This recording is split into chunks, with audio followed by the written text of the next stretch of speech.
ஓரளவுக்கு வாழ்க்கையில் நல்லா இருக்கிறதுக்கு அந்த 4 பேர் காரணம்.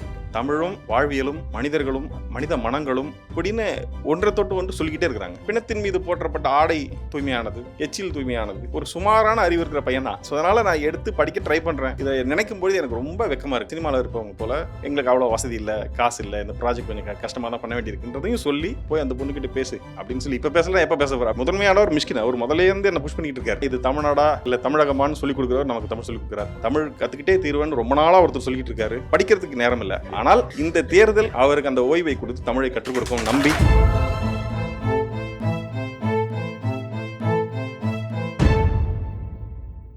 அனைவருக்கும் என்னுடைய பணிவான வணக்கங்கள். பெரியவர்களெல்லாம் இருக்கிற நேரத்தில் நான் இங்கே பேசுறது அவ்வளோ சரியா இருக்குமான்னு தெரியல. பொதுவாக இந்த மாதிரி பொது நிகழ்வுகளுக்கு வர்றதும் இல்லை, வர அளவுக்கு எனக்கு ஒன்றும் தகுதி இருக்கிறதா நினைக்கல. தொடர் இந்த புத்தகத்தை கொடுத்து வெளியீட்டுக்கு வாங்கன்னு சொன்னபொழுது என்னுடைய முதல் பயம் வந்து நான் அதுக்குள்ளே படித்து முடிச்சிட முடியுமா அப்படிங்கிறது தான். அவர் முன்பே கொடுத்துட்டாரு. என்னால் முழுசாக படிக்க முடியல. நான் படித்த வரைக்கும் ரொம்ப வியந்து, இன்னொரு விஷயம் நம்ம லேட்டாக பேசுறதுல இருக்கக்கூடிய இன்னொரு விஷயம்னா, நம்ம சொல்லணும்னு நினைக்கிற விஷயங்களை எல்லாரும் முன்கூட்டியே பேசிட்டு போயிடுறாங்கிறதான். கடற்கரை சொன்னது போல் நான் ரொம்ப வியந்தது வந்து ரொம்ப ஹைப்பர் லிங்க் ஸ்டைலில் எழுதுனது. ஒன்றை தொட்டு இன்னொன்று, அதை தொட்டு இன்னொன்றுன்னு. என்னுடைய இந்த குணம் வந்து அது தமிழில் இருக்கான்னு தெரியல. என்னுடைய தமிழ் ஆசிரியர்கள் அத்தனை பேரும் அப்படி தான் இருந்திருக்காங்க. எனக்கு 4 தமிழ் ஆசிரியர்கள் ரொம்ப சிறப்பான மனிதர்கள். ஓரளவுக்கு வாழ்க்கையில் நல்லா இருக்கிறதுக்கு அந்த 4 பேர் காரணமாக இருக்கு. நான் அவர்கள் பேரை சொல்ல விரும்புகிறேன். நான் சாந்தோமில் படித்தேன், சாந்தோம் ஹையர் செகண்டரி ஸ்கூலில். ஐயா திரு பழனிவேல், அப்புறம் ஐயா திரு ராயப்பன், அப்புறம் ஐயா திரு சோமசுந்தரம், அப்புறமா தண்டமிழ் கொண்டல் சுவாமிநாதன் அப்படின்னு 4 பேர் எனக்கு தமிழ் சொல்லிக் கொடுத்தாங்க. இவர்கள் என்றைக்குமே மற்ற ஆசிரியர்கள் வந்து ஆங்கில ஆசிரியர் வந்து ஆங்கிலம் சொல்லிக் கொடுப்பார், கணித ஆசிரியர் கணிதம் சொல்லிக் கொடுப்பார், வேதியியல் ஆசிரியர் இயற்பியல் ஆசிரியர்கள் அவங்களுடைய சப்ஜெக்ட் சொல்லிக் கொடுக்குறாங்க. ஆனால் தமிழ் ஆசிரியர்கள் மட்டும்தான் தமிழும் வாழ்வியலும் மனிதர்களும் மனித மனங்களும் இப்படின்னு ஒன்றை தொட்டு ஒன்று சொல்லிக்கிட்டே இருக்கிறாங்க.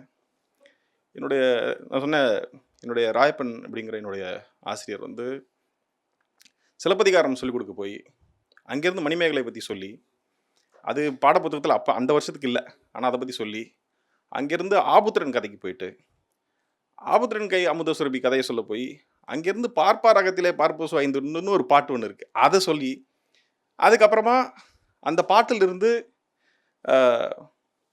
பிணத்தின் மீது போற்றப்பட்ட ஆடை தூய்மையானது, எச்சில் தூய்மையானது, வாந்தி தூய்மையானது, இப்படி ஒரு பாட்டை சொல்லி, அது ஒரு விடுகதையை சொல்லி இது என்ன அப்படின்னு கேட்டு, இப்படி எங்களை வந்து லேட்டரல் திங்கிங் அதுக்கு பழக்கினவங்க நம்முடைய தமிழ் ஆசிரியர்கள்.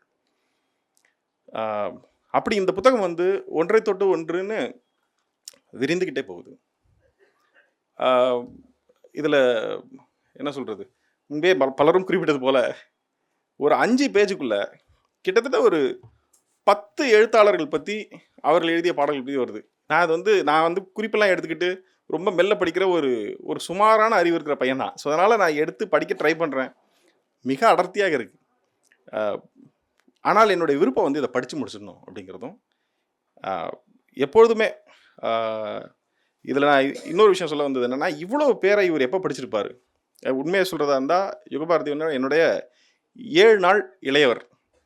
ஆனால் என்னுடைய 7 நாள் இளமையாக இருந்து அவர் வந்து ஒரு 14 கட்டுரை நூல்கள் எழுதி, 10 கவிதை தொகுப்பு எழுதி, 2000 திரைப்பாடல்கள் எழுதி, இவ்வளவும் எப்படி இதை தவிர இதெல்லாம் அவர் படிச்சிருக்கார். இதை நினைக்கும் பொழுது எனக்கு ரொம்ப வெக்கமாக இருக்குது. எங்கள் அம்மா இதை பார்த்தாங்கன்னா என்னை ரொம்ப காரியம் விழுந்துருவாங்க, இப்படி ஒரு சோம்பேறி பிள்ளை பெற்றுருவோமேன்னு. ஆனால் யுகபாரதியோட அறிமுகம் எப்படி கிடச்சிதுன்னா, மாடர்ன் லவ்னு ஒரு ஷோ பண்ணுறதுக்காக பாடல் எழுதுறதுக்கு முயற்சி செஞ்சுட்டு இருந்தோம். யாரை கேட்கலாம் அப்படின்னு இருந்துச்சு. ஒருத்தர் 2 பேரை முயற்சி செஞ்சோம். எனக்கு அது என்ன சொல்கிறது, சரியாக நமக்கு ஏற்புடையதாக இல்லாமல் இருந்தது. வெவ்வேறு காரணங்களால் அது நடக்கவும் இல்லை. அப்போ ராஜமுருகன் கிட்ட கால் பண்ணி வந்து யுகபாரதி எப்படி, அவர் நல்லா எழுதுவாரான்னு கேட்டேன். அவங்க 2 பேரும் சின்ன வயசில் ஒன்றா வளர்ந்தவங்கன்றது கூட அவர் மறைச்சிட்டார். பிரமாதம் எழுதுவாருன்னு சொல்லி, உங்களுக்கு அவருக்கு நல்லா செட் ஆகும்னு சொல்லி என்ன அவரோட கோத்து விட்டார். அப்படி நாங்கள் அவரோட பேசிட்டு, எப்பவும் போல் சினிமாவில் இருப்பவங்க போல் எங்களுக்கு அவ்வளோ வசதி இல்லை, காசு இல்லை, இந்த ப்ராஜெக்ட் கொஞ்சம் கஷ்டமாக தான் பண்ண வேண்டியிருக்குன்றதையும் சொல்லி, அவர் கேட்டதுக்கு 1/6 பங்கு 1/6 கொடுத்தோன்னு நினைக்கிறேன் எனக்கு தெரிஞ்சு. பேசி அவர் வந்து பாடல் எழுதுறேன்னு ஒத்துக்கிட்டாரு. எழுதி அவர் அனுப்புனா எனக்கு ஒரு 3 வெர்ஷன் அனுப்புகிறார். நான் 3 வெர்ஷனும் படிச்சுட்டு அவருக்கு ஃபோன் பண்ணி, இது கொஞ்சம் இப்படி இருக்கலாமா அப்படி இருக்கலாமா நான் எதோ கேட்டுட்டு இருந்தேன். அவர் நீங்கள் எங்கே இருக்கீங்க அப்படி கேட்டேன். நான் அலுவலகத்தில் இருக்கேன். நான் அங்கேயே வந்துடுறேன்ட்டு வந்துட்டார். வந்து கையோட இருந்து எழுதி கொடுத்துறேன், உங்களுக்கு எதுக்கு இந்த கவலை அப்படின்னு சொல்லி எழுத ஆரம்பித்தார். அதுக்கப்புறம் 13 பாடல்கள் கூடவே அமர்ந்து எழுதி கொடுத்தார். அந்த பாடல்கள் எழுதி கொடுத்தாருங்கிறத தாண்டி அவர் கூட நான் பேசிய அந்த பேச்சுக்கள், அந்த பேச்சின் போது அவர் வந்து எப்படி வந்து தயக்கத்தோடு இருக்கிற ஒரு இளைஞனை நண்பன் உந்தி தள்ளி போய் அந்த பொண்ணுக்கிட்ட பேசு அப்படின்னு சொல்லி, இப்போ பேசலாம் எப்போ பேச போகிற அப்படின்னு சொல்லி உந்துவார்களோ, அப்படி இவர் என்னை உந்தி தள்ளி இளையராஜாவிடம் போய் பணியாற்ற அல்லது சேர்ந்து பணியாற்றும்படி என்னை உந்தி தள்ளியவர். அதில் முக்கியமானவர், முதன்மையானவர் மிஷ்கின். அவர் முதலேருந்து என்னை புஷ் பண்ணிக்கிட்டு இருக்கார். ஆனால் இவரும் வந்து என்ன அந்த கடைசி புஷ் இவர் தான். நீங்கள் போய் பண்ணுங்கள், நான் ஒர்க் பண்ணியிருக்கேன், நானும் கூட வரேன், உங்களுக்கு எல்லாம் நல்லபடியாக நடத்தி தரலாம் அப்படின்னு சொல்லி வந்தார். அதுக்கப்புறம் மிகப்பெரிய அனுபவமாக இருந்துச்சு. அதுக்கு நான் அவருக்கு இந்த நேரத்தில் அவருக்கு நான் நன்றி சொல்லணும்னு நினைக்கிறேன். அதாவது நான் சொன்னது போல் நான் வந்து திரு பாலகிருஷ்ணன் ஐயாவுடைய பேச்சுக்களை பற்றி நான் கேட்டு ரொம்ப இன்ஸ்பயர் ஆகியிருக்கேன். கருப்பணிப்புன்னு சொல்ல வேண்டியதே இல்லை. அவர் வந்து அவர் கமர்ஷியலான ஒரு பயங்கரமான ஸ்பீக்கர், ஒரு மாசாக பேசுவார். இப்படி ஐயா திரு போ. வேலுசாமியினுடைய பேச்சு எனக்கு ரொம்ப உத்வேகப்படுத்துது. ஒரு சினிமாக்காரர்கள் என்ன பண்ணலாம், என்ன பொறுப்பு இருக்குங்கிறத திருப்பி ஒரு தடவை நினைவுபடுத்துறது. இப்படி ஒரு லாலா கடையில் இருக்கக்கூடிய ஈக்கு கை காலெல்லாம் இனிப்பு ஓட்டிக்கிற மாதிரி இங்கே வந்து நான் வந்து இந்த உணர்வை என் மேலே பூசிக்கிட்டேன். ரொம்ப மகிழ்ச்சியாக இருக்குது எனக்கு. ஆனால் உண்மையை சொல்கிற மாதிரி தமிழில் ஆழங்கால் பட்டவர்கள்லாம் இருக்கிற இடத்துல நான் வந்து கரையில் நின்று கால் நினைத்தவர்கள் அப்படியே உறக்க பேசும்போது தூரத்தில் இருந்து கேட்ட ஒரு சிறுவன் போல தான் நான் இருக்கிறேன். எனக்கு இது வந்து ரொம்ப அதிகமாக தெரியாததாக தான் இருக்கேன். இந்த புத்தகத்தில் அவங்க சொன்ன நிறைய குறிப்புகள் இருந்தாலும் இவங்க சொன்னது போக மிச்சம் இருக்குது. ஏன்னா நான் மற்றதெல்லாம் குறிப்பெடுத்தது எதுவுமே பலன் இல்லை.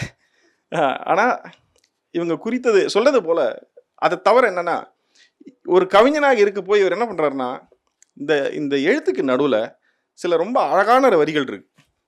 காற்றாலை புழுதியில் காணாமல் கிடக்கின்ற ரத்தினங்கள் அப்படின்னு சொல்லி ஒரு வார்த்தை சொல்கிறார். இந்த மாதிரியான சொற்றொடர்கள், மெல்ல தலை வருடி மேலான ஆறுதலை நல்கும், இப்படி ஒரு சொற்றொடர் இருக்கு. அன்பென்பது வேற ஒன்றும் இல்லை, சின்ன தொடுதலும் சிலாகித்தலும் தான். இந்த மாதிரியான எழுத்துக்கள் ப்ரோஸில் இருக்கு இல்லையா, அது ரொம்ப அழகாக இருக்குன்னு நம்புகிறேன்.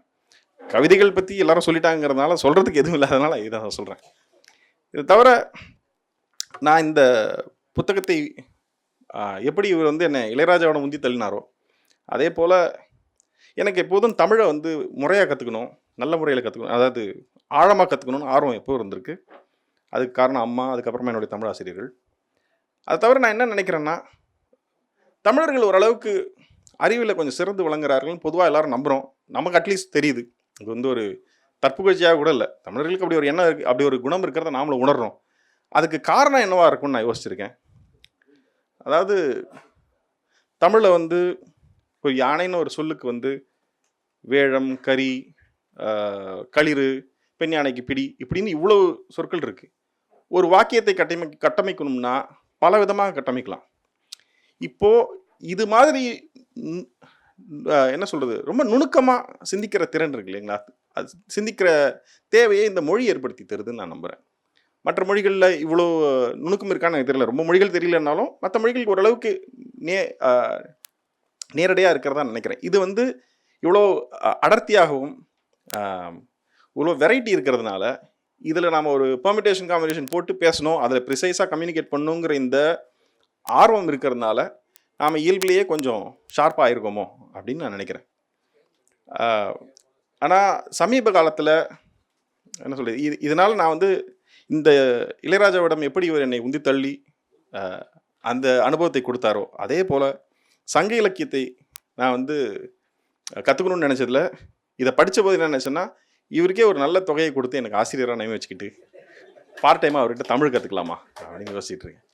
ஏன் அப்படின்னா, நமக்கு வந்து இந்த நேரத்தில் தமிழ் சொல்லிக் கொடுக்குறவர்கள்லாம் யார் ஆகிட்டாங்கன்னா, இது தமிழ்நாடா இல்லை தமிழகமானு சொல்லிக் கொடுக்குறவர் நமக்கு தமிழ் சொல்லிக் கொடுக்குறார். திருக்குறளில் என்ன இருக்குன்றது அவர் தான் சொல்லித்தரார். அப்படிப்பட்ட தமிழாசிரியர்கள்கிட்ட இந்த இப்படிப்பட்ட தமிழாசிரியர்கிட்ட வந்து நான் பெட்டர்னு நினைக்கிறேன். அந்த என்ன சொல்கிறது, அந்த பயணத்தில் நான் மட்டும் இல்லை, நிறைய பேர் தமிழ் கற்றுக்கணுன்னு ஆர்வமாக இருக்காங்க. எனக்கு இணையா அல்லது என்னோட கூட அதிகமாக தமிழ் கற்றுக்கிட்டே தீர்வேன்னு ரொம்ப நாளாக ஒருத்தர் சொல்லிக்கிட்டு இருக்காரு. அவர் வந்து தமிழ் கற்றுக்கணும்னு, எனக்கு தமிழராக பிறக்கல, ஆனால் தமிழ் கற்றுக்கணும்னு ஆர்வமாக இருக்குது, நான் அதை கற்றுக்கிட்டே தீர்வேன்னு சொல்லி அவர் இருக்கார். அவர் நல்லவர் தான், அவருக்கு படிக்கிறதுக்கு நேரம் இல்லை. ஆனால் இந்த தேர்தல் அவருக்கு அந்த ஓய்வை கொடுத்து தமிழை கற்றுக் கொடுக்கும் நம்பி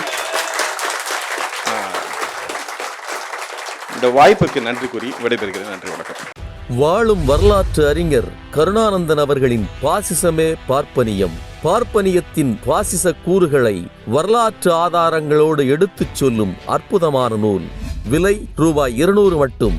புத்தகம் வாங்க திரையில் தெரியும் தொலைபேசி எண்களுக்கு தொடர்பு கொள்ளுங்கள் அல்லது கருஞ்சட்டை பதிப்பகத்தின் இணையதளத்துக்கு வாருங்கள்.